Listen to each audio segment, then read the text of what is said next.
All right, my friends, J.R. Dukes with you with JRDukes.com, and welcome to the J.R. Dukes Law Channel. Appreciate you joining me today. You remember the case of Andrew Brown Jr., the individual, the black male, 42 years old, that was shot and killed last year by the Pasco Tank County Sheriff's Department over in beautiful Elizabeth City, North Carolina. Well, if you haven't, all you got to do is look back at my playlist because I have a lot of information about this case. This is a particular case that I have found a lot of interest in. I've been talking a lot about this case on my channel, and you need to follow this case because there's a lot of lessons we can learn from this case and apply to our daily lives and apply to our interaction with the police. Also, we can learn from this case many of the things that we need to change as a society in order for us to have a good, well-rounded, trustworthy police department. And this case of Andrew Brown Jr. is the epitome of exactly what police should not do, what police should stop doing. This is the kind of case that undermines trust in our particular policing system, our police, county, sheriffs, all of them. This has to stop. Well, last year, obviously, he was killed. It was, let's see what the date was, April 21st, 2021. He was killed while they were trying to serve a warrant for his arrest for having a little bit of cocaine. I'm going to get into that a little more lately, or a little bit later on, rather. The thing I want to talk about today is, fortunately for his family, it looks like, according to NPR, a $3 million settlement was reached in the lawsuit that they filed for Andrew Brown Jr.'s children over his death. So at any rate, we are going to jump right into it. I want to share my screen with you so that you can see exactly what I'm looking at, and we will take a look at this article together. So let's get with it here. Okay, here we go. A $3 million settlement was reached in a lawsuit over Andrew Brown Jr.'s death. So, a North Carolina Sheriff's Office, by the way, this is a photo of Andrew Brown Jr. that you can see on your screen. There is the Reverend Al Sharpton speaking during his funeral last year on May 3rd, 2021.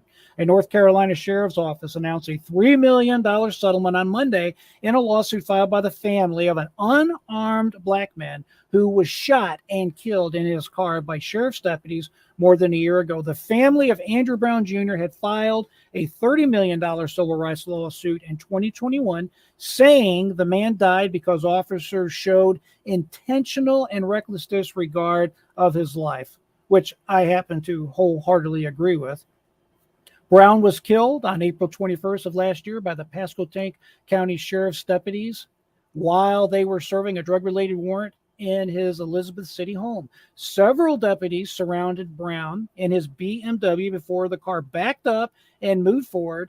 They fired several shots at and into his vehicle. He was killed by a bullet in the back of his head. He was literally killed right here, folks, right in the back of the head. That was the kill shot. Obviously, he was killed as he was moving away slowly. We're going to look at the video footage of it here in just a minute, but he was moving away slowly. After he started moving away, that's when you will hear the majority of the gunshots. But I digress. District Attorney Andrew Womble had said at a news conference last year that Brown used his car as a deadly weapon. That's what they always say. When they want to take you out, when police want to kill you, and you happen to be in your car, it's a deadly weapon. Stick your head between your legs and kiss you-know-what goodbye, causing deputies to believe it was necessary to use deadly force. But lawyers for the Brown family said the shooting was unjustified because Brown was trying to drive away, not towards the deputies, and that he posed no threat. After viewing body camera footage of the shooting, they said Brown was sitting in his stationary car with his hands on the wheel when the first of numerous shots was fired. The settlement was approved by the Pasco Tank County Board of Commissioners. It includes a special $1 million appropriation to go along with the $2 million from the county's insurance policy, which was supplied by the North Carolina County's Liabilities Pool, according to a statement from the sheriff's office provided to the Associated Press. That amount is at the limit of the policy. So basically, they exceeded or met up to the largest amount that the policy would pay out, and that was what the settlement was for. The settlement was reached over several weeks last month in the case overseen by federal magistrate judge, U.S. District Court in Raleigh, the news release said. The county's payment resolves potential liability against the defendants and any individual officers who were either named or could have been named as defendants in the lawsuit, the news release said. The family also entered into a stipulation. A stipulation is basically you agree to a fact or a statement in which it dismissed all claims against the defendants, namely the Pasquotank County Sheriff's Office, Tommy Wooden II, and 3 sheriff's deputies, as well as other potential claims arising from Brown's death, the news report said. Generally, when they make a settlement like this, they'll have you sign a release, and the release will generally have wording in the release, something to the effect that this settlement includes any and all claims, whether known or not known. It also includes any and all defendants, agents, officers, anybody that might be remotely connected to this particular case or that may choose to use this release as a defense can go ahead and use it. So basically, this is something you sign, something you agree to that will put this to bed for good. It goes on, Brown's children will share in the proceeds of the settlement as heirs of his estate, the sheriff's office said. By the way, Mr. Brown had, if I remember, he had many, many children, at least 8 that I remember. Andrew Brown Jr. was a devoted father who wanted his children to have the things he did, and said a statement from the 5 attorneys representing his family. While no settlement could ever fill the hole his death left on their hearts, this agreement is about providing for those children's future, securing their education, and ensuring their dreams don't die with their father. As a side note, I would be interested to see how much of this settlement the lawyers are going to take and divide among themselves. It's been my experience, generally speaking, most lawyers take 33%, 1/3 of whatever the final settlement is, which is pretty standard. And considering that they obviously secured a large settlement, might be fair considering all the work that they had to do. At the time, the lawsuit filed by the Browns family was the latest in a string of federal civil rights lawsuits following high-profile police shootings of Black and brown people. Many ended in settlements that often included money but specified no admission of guilt. As in this case, they'll pay the money, but they don't make any admission of guilt for obvious reasons. Some of the lawsuits ended up in court where a jury can award massive settlements that are often reduced on appeal. How many times have we seen that? A jury will come back with some huge $100 million verdict because they're outraged at what the police has done in a particular case, and then on appeal, the Court of Appeals generally, almost always, reduces substantially those type of jury awards. An independent autopsy commissioned by the family said Brown was shot 5 times, including once in the back of the head, as I told you earlier. Family members who were privately shown a portion of the body camera video afterwards said Brown was trying to drive away when he was shot. The shooting sparked days of protest in the city and the rural northeastern North Carolina. I think that is probably one of the reasons you did not see a huge protest, a large number of people showing up every day, was simply the logistics. This particular town of Elizabeth City, North Carolina, is a small town by comparison to a large city. It's out of the way. It's in a rural community, and the logistics of it basically does not lend itself well to having riots, much less large riots, every single day. Just the same, this case really outrages me, has outraged me ever since it has happened. And frankly, I don't think it has obtained the attention that it so justly deserves. Let's take a look on online here. I wanted to show you exactly why this man lost his life. Now, remember, this idiot district attorney, Andrew Womble, said that essentially the police officers that fired, and not every police officer that was there fired on the at Mr. Brown, he said that they were justified because Mr. Brown was essentially using a deadly weapon, aka his car. Again, we're going to look at it here in just a minute, but my opinion has always been consistent. You had a warrant for Mr. Brown's arrest that was issued because of a confidential informant located in another county. They use this confidential informant, which they should never allow, to be the reason they went to a judge and said, hey, we believe Mr. Brown is engaging in some kind of drug activity or has drugs on him.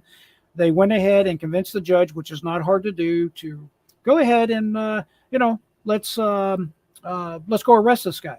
So they got together. I believe there were 7 officers. They jumped in the back of a police pickup truck. They dressed up in camo fatigues. They were going to have a good time. They got out their assault weapons. They started driving, as you're going to see here in just a second. Literally, as soon as they jumped out of the car, you're going to see Mr. Brown behind the wheel of the vehicle. He starts to pull away slowly, trying to escape the officers, and they opened fire and executed this man, and in my opinion, unjustly did so. So let's take a quick peek at it. You can watch it right along with me, and I'll comment as necessary. Decision today in the fatal deputy shooting of. By the way, this is right on. I got this off of YouTube. This is ABC News, and let's see what they have to say from May 18th, 2021. Andrew Brown Jr. in North Carolina. Today, the DA saying there will be no charges in the case, calling the shooting, quote, justified, claiming Brown was using his vehicle as a deadly weapon. The DA showing some of the video, and it is disturbing. We had already reported here on the surveillance video showing the heavily. Okay, there's the pickup truck that I was talking about earlier. You can see the police officers in the back of this pickup truck. They are fully dressed in riot gear, whatever you want to call it. They look like a bunch of military soldiers. They have their camos on, and they are loaded to the brink, ready for war in a residential subdivision here in the United States. The armed deputies riding in a truck. There, that's a real good shot of it right there. You can see the deputies right here in the back, and here is the sheriff's pickup truck. Arriving at Brown's home, jumping out with weapons drawn. Tonight, one of the newly released. They didn't show it in this particular clip, but as soon as they pull up, they jump out, and this is what transpires. Images showing Brown sitting in his car when they arrive. Then authorities say he put the car in reverse, appearing to try to drive away. The DA claiming he was using the car as a weapon. You see that right there? This individual was assassinated. He was murdered, in my opinion, and unjustly so. He literally backed up slowly, and when you slow down the video, you could see that he barely made contact with one of the police officers. The police officer, in my opinion, ran towards the car, or leaned into the car. You can see his arm touching the car. Mr. Brown then pulled forward slowly and allegedly made contact with the same officer. As he was already well on his way, then they opened fire, killing him. Most of the shots that you hear in this particular video are after he's already on his way leaving. The deputies firing 14 shots, several hitting Brown, one in the back of the head. The DA also saying today the incident lasted just 44 seconds. Tonight, the family outraged. The new statement in from their lawyer tonight. 7 deputies were on the scene that day. All will remain on the force. ABC's Victor Kendo leading us off tonight from Elizabeth City, North Carolina. And again, we warn you, the video is difficult. Tonight, no charges will be filed against the North Carolina deputies who shot and killed Andrew Brown Jr. while serving a search warrant last month. After reviewing the investigation conducted by the North Carolina State Bureau of Investigation, Mr. Brown's death, while tragic, was justified. The Pasquotank. That guy right there, that Pasquotank DA, this guy is a real piece of work, in my opinion. He's real adamant that it is the fault of Mr. Brown solely his fault that they unloaded on a unarmed man slowly driving away in his car. And County District Attorney playing some parts of the long-awaited body camera footage showing how quickly the incident occurred. It would all be over in just 44 seconds. On the morning of April 21st, deputies packed into the back of a pickup truck arrive at Brown's home shouting commands. Let me see your hands! Get your hands up!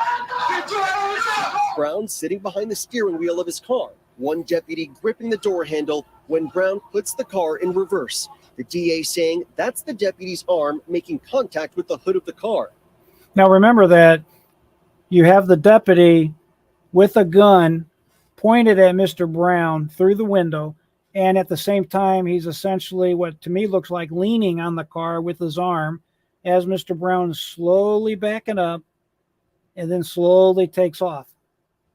And they executed that man, and that is their justification. If this was a life-threatening event, as this DA, this Goober DA says it was, well, why did not all of the officers fire? Why was there only 3 or 4 officers that actually fired their guns? When the car comes to a stop, Brown is boxed in, his house behind him, deputies surrounding the front. He ignores commands, putting the car in drive. The DA said hitting that same deputy again, that's when they opened fire.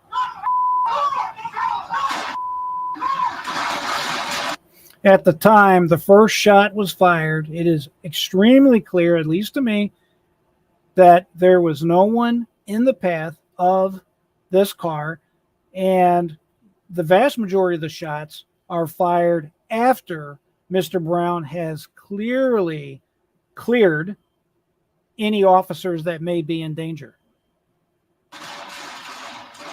Brown driving through an open lot as officers continue shooting. Imagine all of this because Mr. Brown, based on what a confidential witness from another county said, might have had, I believe it was a few grams of cocaine. So they went over there, executed this man within, 34 seconds of showing up. And how about the people that are in the homes, as you can see on screen here, the homes that were directly in front of Mr. Brown as he was leaving?